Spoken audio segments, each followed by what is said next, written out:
Hi everyone, good morning, good afternoon and good evening, depending on your time zone. Massive Human Rights Initiative under the auspices of Massive Media welcome you back to this morning presentation and discussion based purely on the Nigerian activities, Nigerian and Human Rights Council and the United Nations, as well as the allegations against Nigeria. We welcome you today, and we say to our numerous listeners, we thank you very much for listening to us and also subscribing to this very massive media. We thank you so much. We also thank those who have not subscribed. In addition, to ask them to subscribe, give us a thumbnail, and also like and leave your comments. With your comments, we will also understand your own opinion, and with your sharing and pressing the notification bell, others will also get informed of our activities. We thank you.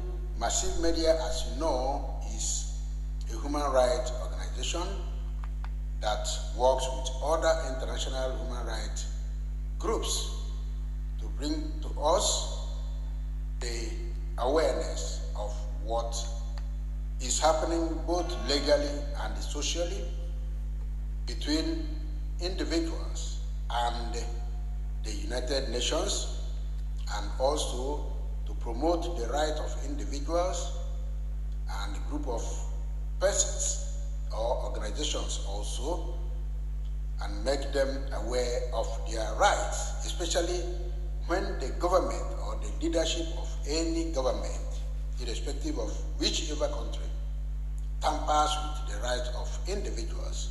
It is also our duty, when we get informed, to discuss and inform the people of their rights and the wrongs of the government, and to remind the government of their obligations, especially those who entered into treaty with the United Nations as a coordinating body of states.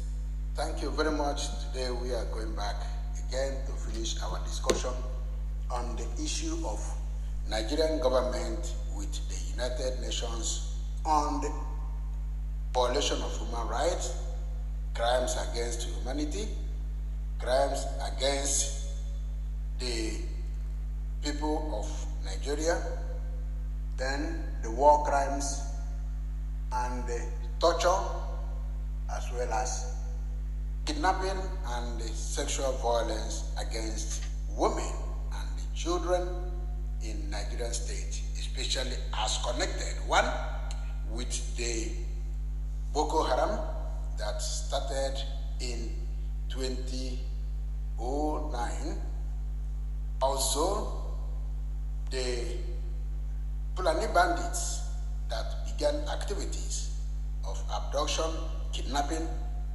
raping, and all other international crimes, and as well as the Nigerian government kidnapping and rendition of Nnamdi Kanu, and also the torture that ignited the third investigation by the Human Rights Committee against torture in Nigeria.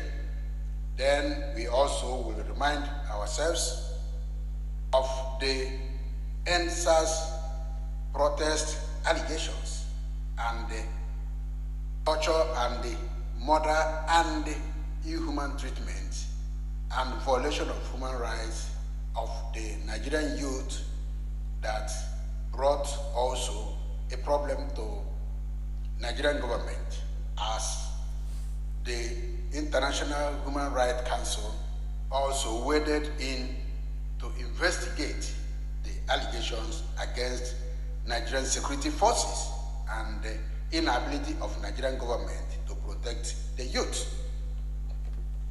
It may not have come to the notice of all Nigerians.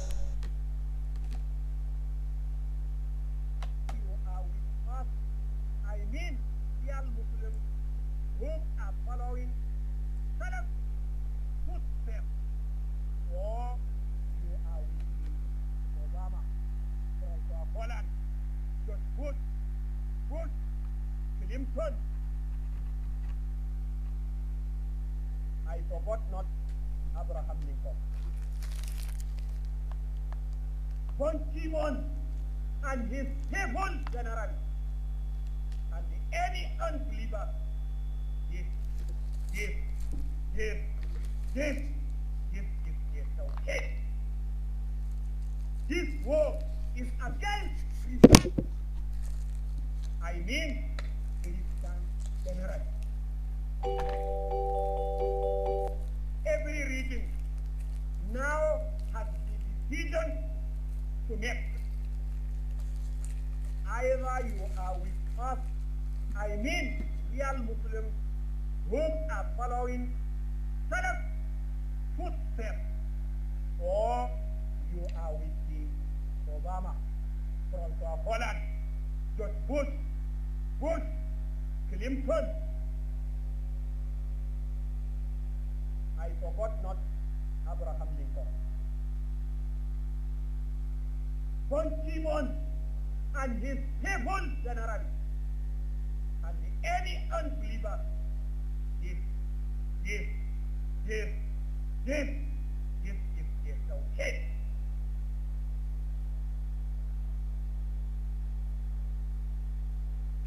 This war is against Christians. I mean, Christian generally.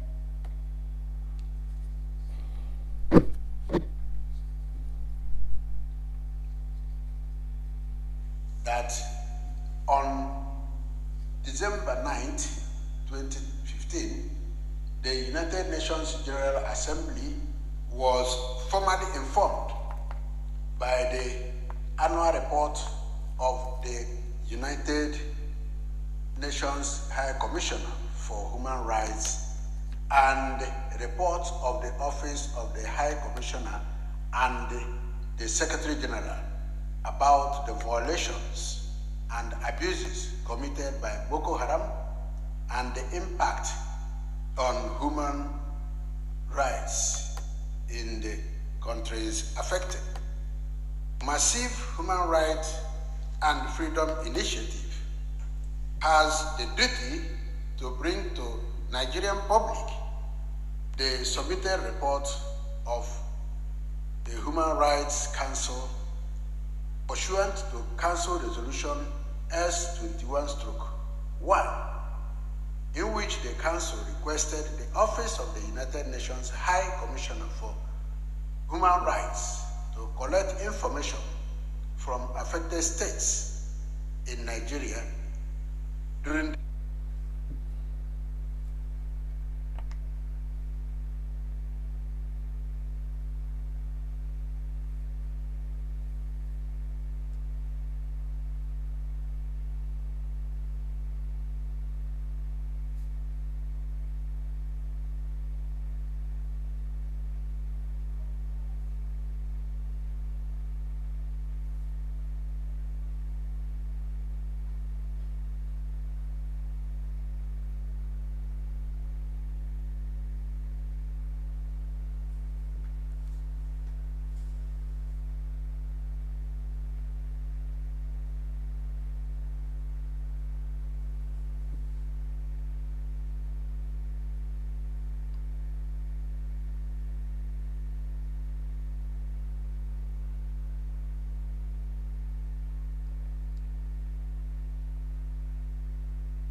Here the break shows the dates when Boko Haram began in 2009 and continued until the time the United Nations received the reports in 2013 on the activities of Boko Haram. This is what is being displayed here for you to read. That is why there is silence. You have to read and note where the problem began. But on the other side, you know, before the president was elected, President Muhammad Buhari was elected into office, he himself witnessed the activities of Boko Haram. He blamed the regime of President Jonathan, and he also made a comment that was controversial. This controversial statement was countered during the report, where it was stated that attack on the north or attack on Boko Haram is attack on the north. So from there we will continue to see what happened.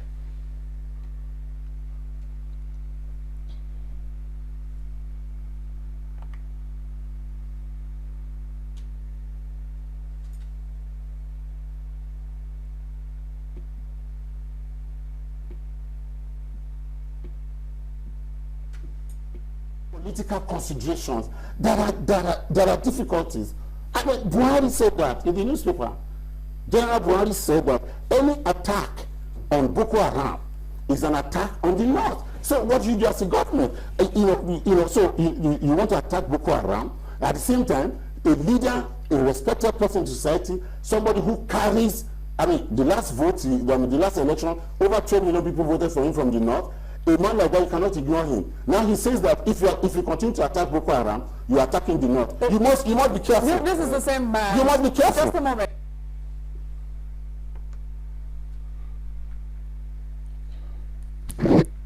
We continue with the news analysis. In the time of Boko Haram operation, and as well as the activities of Fulani herdsmen and the bandits, as well as also the entire activities of Boko Haram, headed by Abubakar Shekau, and all these we will illustrate them through the video clips as well as the presentation showing their photographs. The clip also will show the President Buhari in 2013 when he made an interview in Hausa program, which was translated to English and also published in a national newspaper called The Nation. Continuing with the activities of the report, on 1st July 2015, the High Commissioner provided the Council with the oral update on the subject of violations and abuses committed by Boko Haram and the impact on human rights. This report bases its contents on the introduction, the methodology of the report, how they collected the information, how they investigated the information, and also the displacements of persons, internally displaced persons, and the refugees, how the framework of the legal elections were carried out. Eventually, the Council provided evidence of human rights abuses by Boko Haram and other associated Fulani bandits, and all their activities culminated to these problems. In continuation, the human rights abuses by Boko Haram included the killing of civilians, abductions, torture, and other cruel, inhuman, or degrading treatments, sexual and gender-based violence, violence against children and the use of children in hostilities, attacks against civilian and protected objects, and the destruction and appropriation of properties.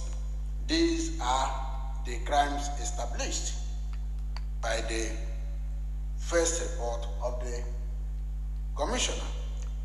Secondly, human rights violations in the context of counter-insurgent operations by the government forces. The Human Rights Commission found the following crimes against Nigerian government. They were involved in 1, lack of protections of civilians and the killing of civilians during counter-insurgence operations, enforced disappearances, arrests, detention, and ill-treatment, the use of civilian vigilantes. Also, they caused economic and social rights and the freedom of religion and belief were tampered. In this, they concluded and began investigation. These were sent, as soon as these were concluded, we are sent to International Criminal Court for evaluation and determination if the activities were good enough to set in the international prosecutors to take proaction and prepare the case for international crime against humanity, war crimes, and as well as torture. Massive Human Rights and Freedom Initiative used this opportunity to provide these information which may be hidden to Nigerians and which the government also of Nigeria is working hard to ensure that perhaps this will not get to the public, and also the crimes will be, be relegated to avoid embarrassment to the government of President Muhammad Buhari. However, it is good to inform Nigerians that the present report focuses in accordance with the Human Rights Council Resolution S21/1 as indicated earlier on the abuses and the violations of human rights and international humanitarian law committed by Boko Haram. And this report primarily covers the period when the conflict became recognized from December 2013 till July 2015. This is where they limited the report in between this very period, December 2013 to July 2015. This did not cover from the period of 2016 to the present day. But, however, there are updates, or there are update reports that are forwarded to the Human Rights Council. This included from the time of 2016 to the present date. These are also taken into account. It also includes information on violations of international human rights laws, and international humanitarian law allegedly committed by government security forces during the counter-insurgence operations. I have identified those and have put them under the contents. The Human Rights Council and also the United Nations High Commissioner for Human Rights considered the following: abductions made by the Boko Harams during this time, including the abduction in April 14th, 2014 of 276 schoolgirls from Chibok, They consider that abduction is one of the degrading and cruel treatment by any group or persons or government agencies. They considered it as one of the most cruel, inhuman, or degrading treatment, including the sexual violence and other forms of abuses meted to these ladies or these girls by Boko Haram and its organizations. Also, they considered the torture and other cruel, inhuman, or degrading treatment also in the abduction of civilians from various villages controlled by Boko Haram. These are the major areas, and also this group of Boko Harams treated these ladies and also deprived them of food and water. And this is considered one of the treatment and the torture, just like what is happening in the case of Nnamdi Kanu and the Nigerian government. You see, United Nations Human Rights Commissioner considered torture and abduction as one of the most cruel and inhuman or degrading treatment, just like Boko Haram treated the Chibok girls, and also depriving them of food and water, that is starvation, is also what the Nigerian government also is doing to Nnamdi Kanu. When they said they deprived him of food, that is starvation, they said they deprived him of the medical treatment, that is also torture. The same thing that the Human Rights Commissioner recommended to the International Human Rights Council, and also from there it was passed straight to International Criminal Court because of the world torture and the deprivation. And they came about this during the time of Nazi treatment, during the 1939 war till 1945, when they took these decisions and they considered all this treatment as torture. You look at the Holocaust. Holocaust is as a result of starvation, solitary confinement, denial of medical treatment, as well other inhuman treatment. These constituted what you hear from time to time, Holocaust, and the eventual death of those that were put into this torture line. As you can see in these reports, Nigerian government was not left alone. It was also indicted in various capacities due to what military activities and how they treated individuals during the time of counterinsurgency. That is why it is necessary for the Nigerian military officers, law enforcement agencies to be informed and taught of the human rights laws, because there are laws that guide law enforcement agents so that they observe them during their activities, during their defense, during their wars. So it is not just that you are a military officer and you are into the bush or into war and you kill anybody or you mistreat anybody. Now you find out that the officers, the commanders, the military general in charge of Nigerian army will be involved because they take their commands. The officers take the commands of the military generals, and the military general takes command from the president.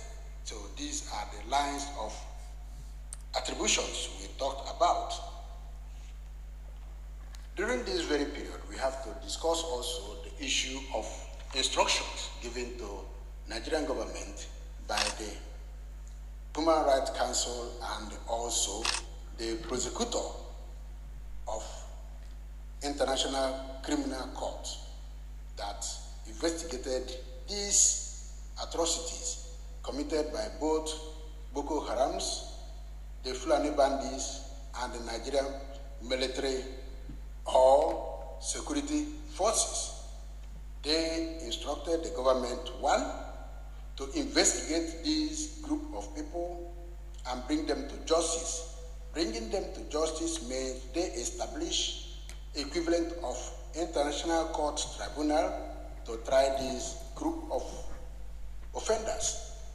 But instead, what the Nigerian government did was to allow them, whenever the international court reminds them that they have not carried out the instructions, or the Human Rights Council reminds them they have not carried out the functions and the duties and the instructions they expected them to do, what they will do is that they will go and bomb the particular area. They do not want the Boko Haram group to be tried, perhaps to avoid mentioning names of those who are sponsoring them. The bandits also, they do not want to arrest them and put them into trial. And putting them to trial means that they will be questioned on their activities and their sponsors. Therefore, Nigerian government will avoid that. Whenever the court from Hague and the Human Rights Council request for update, they will go and start attacking those bandits and Boko Haram groups. When they requested, the last they requested that they should be tried, they went and killed, or organized, and they killed the Shekau Abubakar to avoid implications. This is what the government of Nigeria is doing.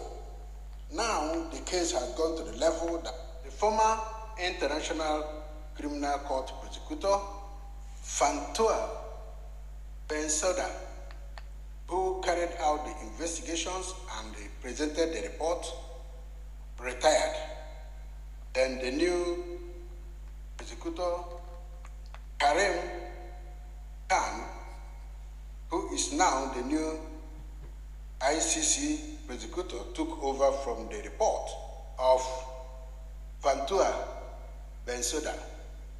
It is expected that the report, which has been lying low since 2015, and it was recommended that action be taken against the Nigerian government for failures to act in accordance with the recommendations. Then came the new prosecutor, Karim Khan, who now took over the case. As a result, the Secretary General of United Nations, Antonio Guterres, visited Nigeria to commensurate with the victims. Under normal circumstances, that is the first actions to be taken before the arrival of the prosecutor. Now, after the Secretary General arrived, he visited the victims. He also saw the government and he spoke with them to show his own solidarity. But this was misunderstood by the Nigerian government, who tried to welcome him as usual and also to put themselves on a defensive line. Then, as it is the routine in methodology of prosecution by the International Criminal Court, then the new ICC prosecutor visited Nigeria as well. He came on the three bases issue.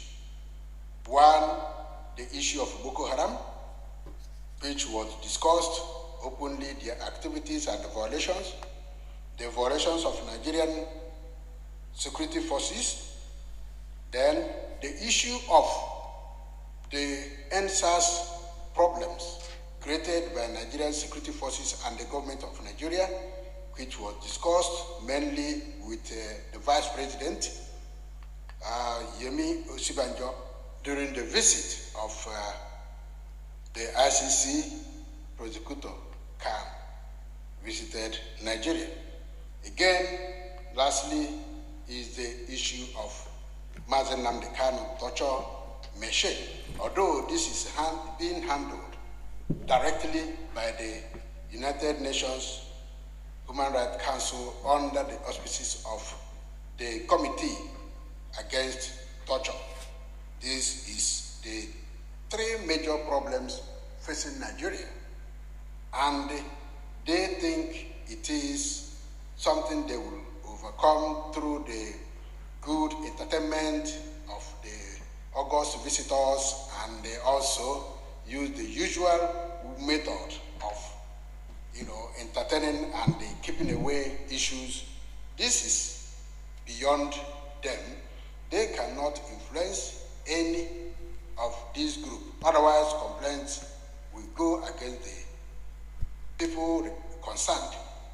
However, as this has come to this very level now, Nigeria is in trouble. The government of Muhammad Buhari is gearing towards the same way perhaps the Sudanese president, al-Bashir, went.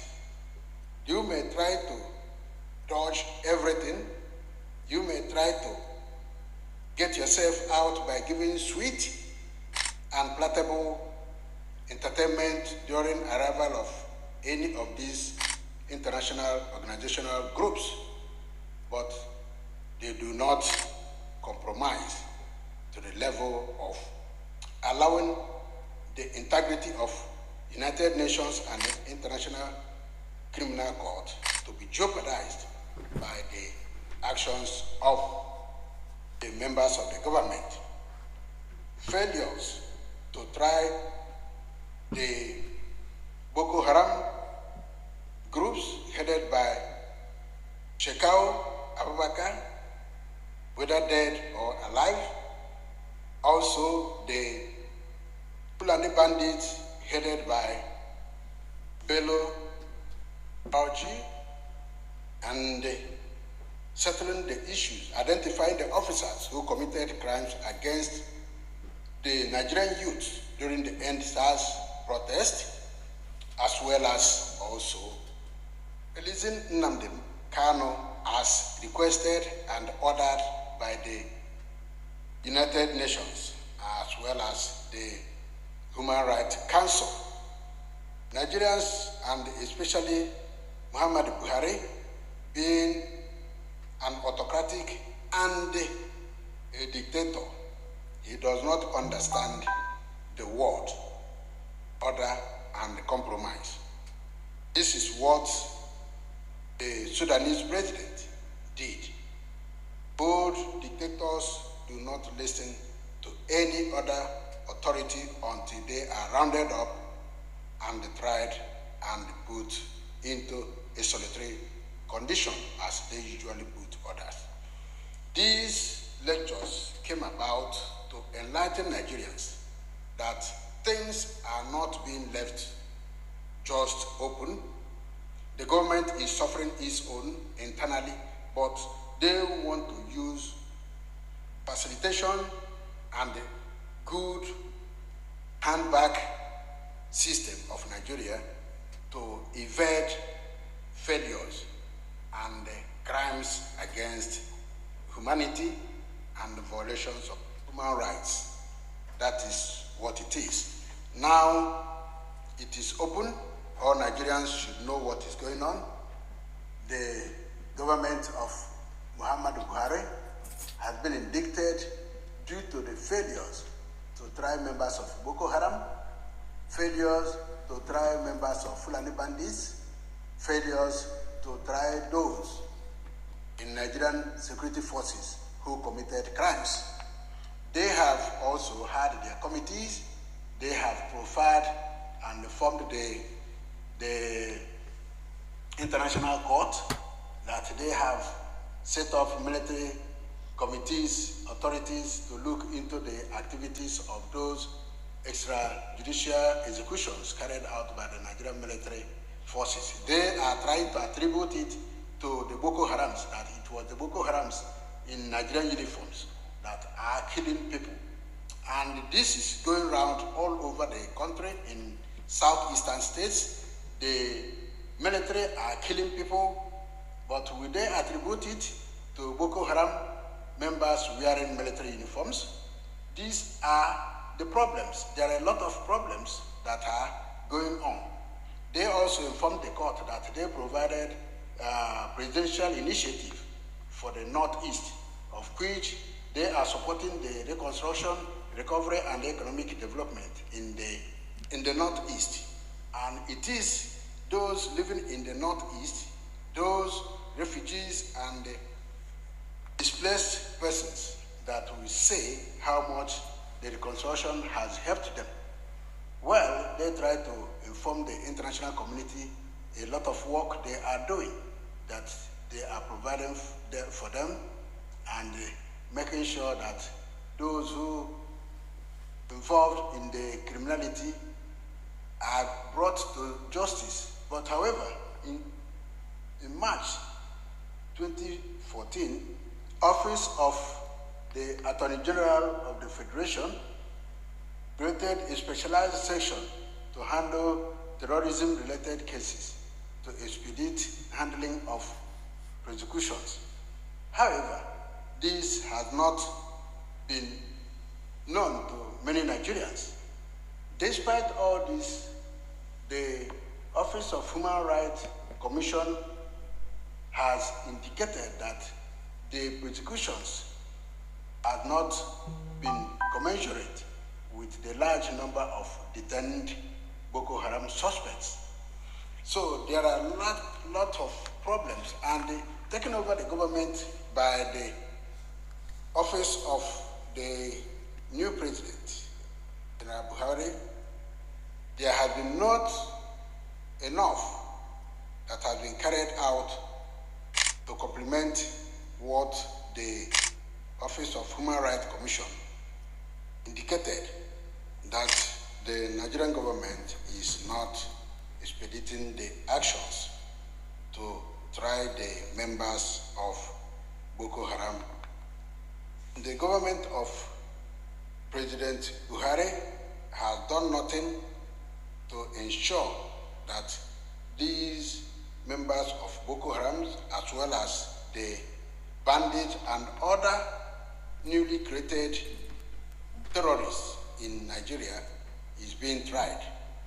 There have been a lot of accusations and allegations against the federal government of not doing enough, of helping the bandits and the Boko Harams and the ISWAPs and all the members of Boko Haram to extend attacks on other areas, because the forces are not fighting them enough to stop the actions of these groups. It was formerly limited in the Northeast, but during this time of President Buhari, it has gone round, extended to all northern regions, including the West and also the South in general, as well as activities in the Southeast. There have been activities similar to those being carried out in the Northeast area down to the southern part of the country. There have been calls by various governors, especially Governor Autumn of Benue State, Samuel Autumn of Benue State, on the inability of Buhari government to fight the insurgents. And these complaints need to be forwarded, if not yet forwarded, to International Human Rights Group, that is also the United Nations Human Rights Commission, And also, if it has been identified that torture has been part of the techniques used by those Fulani bandits, Fulani hitmen, Boko Harams, and the ISWAPs in their treatment of civilians, this has to be also be updated at the Office of Human Rights Commission and also the Committee Against Torture. That is what everyone needs to do. The complaints against intimidation, kidnapping, and requesting millions of naira to be given to bandits and kidnappers before their victims are being released. Some being killed when they do not have the money, and others killed even though money has been given to them. These are supposed to be complained and forwarded to the Human Rights Council, the Human Rights Council Against Torture. If you don't forward these complaints, there's no way that the international community can know what is happening around their side, around their corner, around their community, around their state, as well as those who have been kidnapped. You need to forward complaints. Government is not doing enough to protect the citizens. These are the things that hold the government into the hands of international community. Every ransom paid need to be also be forwarded to the Human Rights Council. With these explanations and awareness of what is happening within the context of the International Criminal Court, United Nations, Human Rights Council, and the Nigerian government. With this, we come to the end of this awareness. You know what is happening around you. That is very, very basic. Thank you for listening. Our numerous listeners, we continue asking you to please subscribe, give us a thumbnail, share our videos, leave your comments, and hit the notification bell. That is very, very important as you see the others to be important. We thank you very much. We will update you and also inform you what the consequences of not obeying the orders of International Criminal Court, the United Nations order on release of Nnamdi Kanu, the proper trial and the investigation, if not done yet, on those who tried to kill, to torture, to abduct Nigerian youths during the end SARS protest. Also, the issue of Boko Haram, Fulani bandits, and all other extortions by both the Nigerian security forces and the inability of Nigerian government to adhere to the treaties it signed. Thank you very much, and God bless you all. Bye.